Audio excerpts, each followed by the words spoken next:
So let's just say you're arrested. You're charged with the act of killing 4 innocent college students in a quaint Idaho College town. Let's call it Moscow. The initial high of the killing slowly dissipates. Reality starts to set in. As the days go by, you're challenged with the daily tasks of maintaining your sanity. Some days fly by. Some days, every second feels like an hour. Months away from a court date that will determine your fate, you're locked in a cell and await your future. Then, an admirer. Someone who's also been in your shoes, a convicted killer, shows some empathy, understanding your situation. Is this something to be proud of? Is this a moment that perks you up?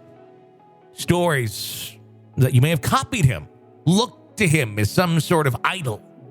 For Bryan Kohberger, this is exactly what happened as he continues to await his future inside a jail cell. The man with the sympathy, Dennis Rader. You may know him as the BTK Killer. You see, to understand the BTK Killer and the relatability factor here, we have to go back to 2005, where BTK was arrested and confessed to killing 10 people over the course of 3 decades and terrorizing the city of Wichita, Kansas for those decades. Nobody knew who this man was. He then disappeared for nearly a decade and then slowly started showing back up in strange writings and threats.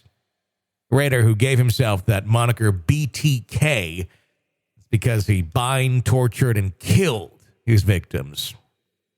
He's currently serving 10 consecutive life terms in a maximum security prison in Kansas. Prior to Mr. Kohberger's preliminary hearing on June 26, Rader said in an interview with Fox News Digital that he comprehends how the man must feel while being held in isolation in the county jail. Quote, "I understand how he feels because I was confined to a cell by myself from February to April of 2005. Very lonely," Rader said, adding that his circumstance improved after being given permission to receive mail. Said he read a lot of the Bible and penned poems as soon as the letters began to arrive. After learning that Mr. Kohberger had taken a criminology course offered by Dr. Catherine Ramsland, who's the foremost academic authority on the BTK killings, Radar's name was first connected to the Idaho case. Yes. Why? Because Ramsland was Mr. Kohberger's teacher and is, like I said, one of the foremost academic authorities on BTK. So there was probably a lot of BTK lessons from Catherine Ramsland. The daughter of BTK, Carrie Rawson, detected her father in the Idaho killings right away as well.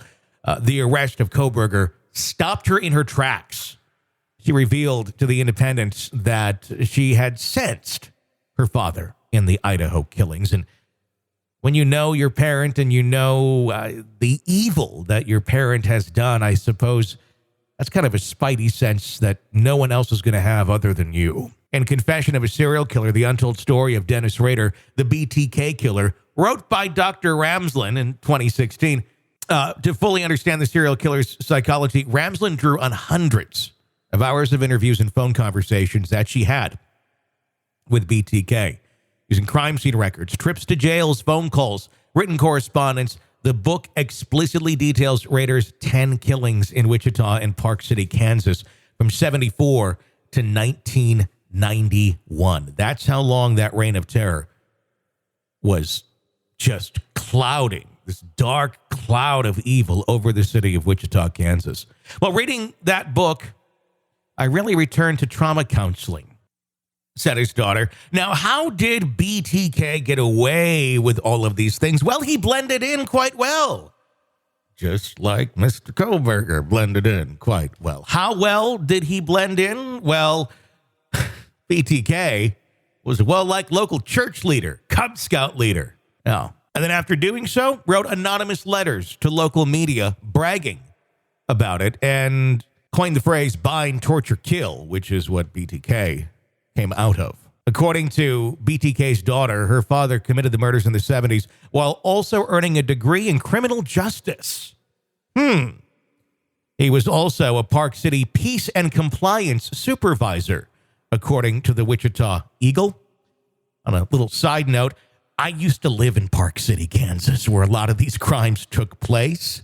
And I know a lot of people who knew this man in real life prior to his arrest. And they all kind of said he's a little bit odd, but no one suspected him of being the BTK killer. You know how he got caught? He tried to communicate with the media again. He was kind of missing that around 2005. Put out an ad in the Wichita Eagle, the local newspaper, asking if he could be traced back if he sent them a floppy disk with information on it. The police said no. This was all going on through classified ads in the newspaper.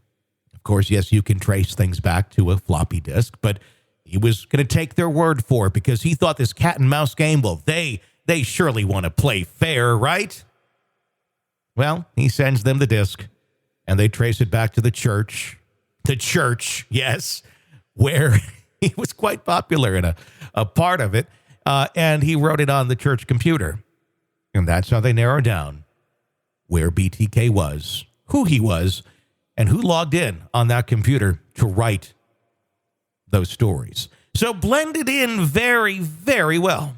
Of course, Kohberger being held in isolation in the Ladau County Jail until his preliminary hearing on June 26, or maybe a grand jury will be convened. We'll just kind of have to see what happens there. Prior to his preliminary hearing on June 26, Kohberger is being held in solitary confinement. So he's in, it's the break it down room. Rader admitted to his crimes after his arrest rather than having a trial.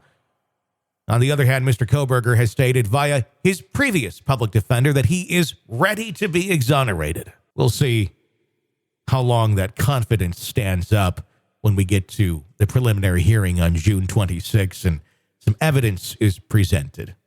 Is it worth going through the trial, Bryan? Or maybe the first time in history someone can say, I want to do what BTK did and just confess, face some music, and get it over with. That's this story for you here on the podcast. Be sure to press subscribe so you don't miss any breaking updates, discussions, and stories as we have them for you. My name is Tony Bruschi. You can follow me on Twitter at TonyBPod. Until next time, for all of us, thanks for listening.